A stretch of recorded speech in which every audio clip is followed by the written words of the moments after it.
जय हिंद दोस्तों। डिस्क्लेमर पढ़ लीजिएगा, मैं सेबी पंजीकृत सलाहकार नहीं हूं। बात करेंगे आज फिर से वारी एनर्जी लिमिटेड के बारे में।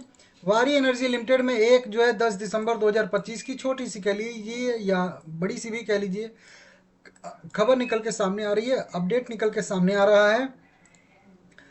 वारी एनर्जी का करेंट प्राइस जो है 2888 रुपये के आसपास ट्रेड कर रहा है, 0.7% के आसपास की आज भी गिरावट देखने के लिए हम लोगों को मिल रही है।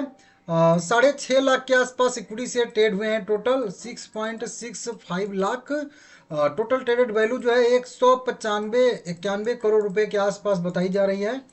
डिलीवरी परसेंटेज 31% का निकल के सामने आ रहा है, सर्किल लिमिट जो है 20% का यहाँ पे है। अब देखिए शेयर जो है इक्विटी कैटेगरी में है, तो इक्विटी शेयर ट्रेड ही हो रहा है, इसमें ट्रेडिंग हो रही है।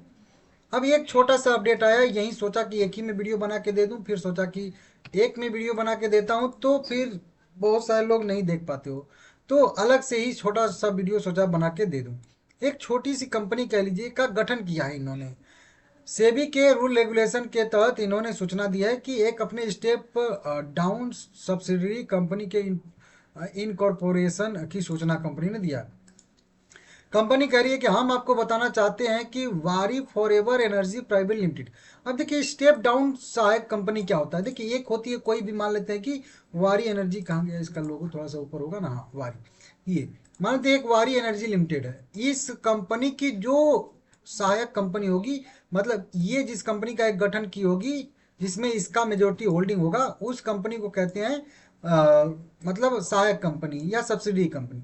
अब उस सब्सिडरी कंपनी जिसमें इसका लगभग 50% या उससे अधिक हिस्सेदारी रहना चाहिए, 50+ हिस्सेदारी रहना चाहिए, तो ये इसकी सहायक कंपनी। अब ये सहायक कंपनी की कोई और सहायक कंपनी है ना, तो उसको स्टेप डाउन सहायक कंपनी कहते हैं। तो इसकी जो अब एक इसकी एक और कंपनी हो गई जिसके 50% से अधिक स्टेक इस कंपनी के पास है, तो इस कंपनी की यह कंपनी जो हुई सब्सिडरी कंपनी हुई। लेकिन ये कंपनी जो है ये इस कंपनी वारी एनर्जी लिमिटेड की स्टेप डाउन सहायक कंपनी होती है, ठीक है ना, इस तरीके से। तो ये देख लीजिए, मतलब दो स्टेप वाली कंपनी को स्टेप डाउन सहायक कंपनी कहते हैं, कि सब्सिडरी कंपनी के सब्सिडरी कंपनी को सहायक स्टेप डाउन सहायक कंपनी कहते हैं ये। तो उस तरीके से एक कंपनी जो है गठन की गई है। तो वारी फॉरएवर एनर्जी प्राइवेट लिमिटेड जो कंपनी की पूर्ण मालिकाना हक वाली कंपनी है, मतलब पूर्ण स्वामित्व वाली सहायक कंपनी ने एक अपनी पूर्ण मालिकाना हक वाली कंपनी को यहाँ पे बनाया है। 10 दिसंबर 2025 को Solaris horizon energy private limited नाम की ये जो कंपनी अभी बनी है ना, इसका नाम है Solaris horizon energy private limited नाम की एक पूर्ण स्वामित्व वाली, पूरी तरीके से मालिकाना हक वाली सब्सिडी कंपनी बनाई है। सर्टिफिकेट ऑफ इनकॉर्पोरेशन आज मिला है, तो आज उसके लिए सर्टिफिकेट भी मिल गया है कॉर्पोरेट उद्योग मंत्रालय के तरफ से कह लीजिए, ठीक है ना। तो इस तरीके से यहाँ पे दी गई है। टर्न ओवर अभी जो है आएगा ही नहीं, अभी गठन किया गया है। 100% के आसपास हिस्सेदारी टोटल वारी फॉरएवर एनर्जीज प्राइवेट लिमिटेड के पास रहने वाली जो वारी एनर्जी की सब्सिडी कंपनी है, ठीक है ना। देखते हैं क्या होता है क्या नहीं होता है आगे। कंपनी वहीं खास करके पावर प्रोजेक्ट को आसान बनाने के मकसद से बनाया गया है, तो ठीक है, कंपनी का उद्देश्य यही है, स्वतंत्र बिजली उत्पादक। तो आईपीपी फ्रेमवर्क के तहत इसको बनाया गया है सेक्टर के थ्रू, ठीक है ना। तो इसी तरीके का काम करेगी कंपनी। वारी में देखेंगे अगर हम लोग, तो क्वार्टरली रिजल्ट इसका बेस्ट आया था, बढ़िया आया था सितंबर वाले क्वार्टर का। साल दर साल बेसिस पे भी कंपनी को लगातार नेट प्रॉफिट अच्छा खासा हो रहा है, सेल्स में अच्छी खासी बढ़ोतरी हो रही है। तो कंपनी लॉन्ग टर्म के लिए बेहतर कंपनी है, अच्छी कंपनी है, आप लोग इसको देख लीजिएगा, ठीक है ना। और यहाँ पे एफआईआई की होल्डिंग भी लगातार इसमें बढ़ती हुई नजर आ रही है। डीआईआई की होल्डिंग तो चलिए स्टेबल है, पब्लिक की होल्डिंग घटती हुई नजर आ रही है, पब्लिक की संख्या थोड़ी सी घटती हुई नजर आ रही है, बाकी प्रमोटर की जो होल्डिंग है वो पहले से ही है। अब ये दिसंबर वाला क्वार्टर बीतेगा ना, तो फिर से जो है ये शेयर होल्डिंग पैटर्न का अपडेट आएगा, तो मैं आप लोगों को बताऊंगा, अभी 20-25 दिन बाद आएगा, ठीक है ना।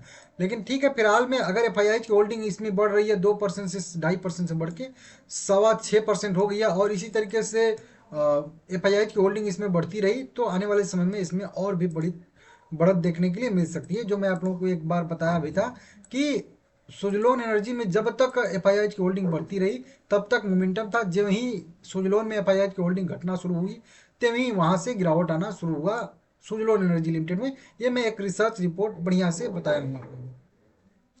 ₹31 पे सपोर्ट था। अगला सपोर्ट 2800 के आसपास है, जहां पे सपोर्ट ले भी रहा है पिछले 4 दिन से। अगर ये वाला लेवल ब्रेक होता है इसमें नीचे के साइड में, तो फिर जो है ज़्यादा गिरावट की संभावना यहाँ पे बन जाएगी, आप लोग ध्यान दीजिएगा, ठीक है। तो ये वाला लेवल बहुत इंपॉर्टेंट लेवल है, पहले से ही आप लोगों को बताया था। हालांकि मेन लेवल तो ऊपर वाला भी एक था 3100 वाला, जो ब्रेक नहीं होना चाहिए, हो गया। तो दो तरीके से कह सकते हैं, एक तो ये कह सकते हैं कि 2800 के जब तक ऊपर है तब तक होल्ड करके रख सकते हैं, ठीक, कोई दिक्कत नहीं है। लेकिन एक तरीके से ये भी कह सकते हैं कि जब तक 3100 के लेवल को ऊपर ब्रेक करके सस्टेन नहीं करता है तब तक इसमें दिक्कत रहेगी, गिरावट की संभावना हमेशा बनी रहेगी। तो ऊपर की साइड से जाएंगे तो मैं सीधा सीधा वही बोलूंगा, ऊपर की साइड से ही जाऊंगा कि 3100 के नीचे है तो मेरा व्यू इसमें जो है निगेटिव रहने वाला है। लेकिन सपोर्ट पे है तो एक बार के लिए चाहें तो होल्ड कर सकते हैं, ठीक है ना।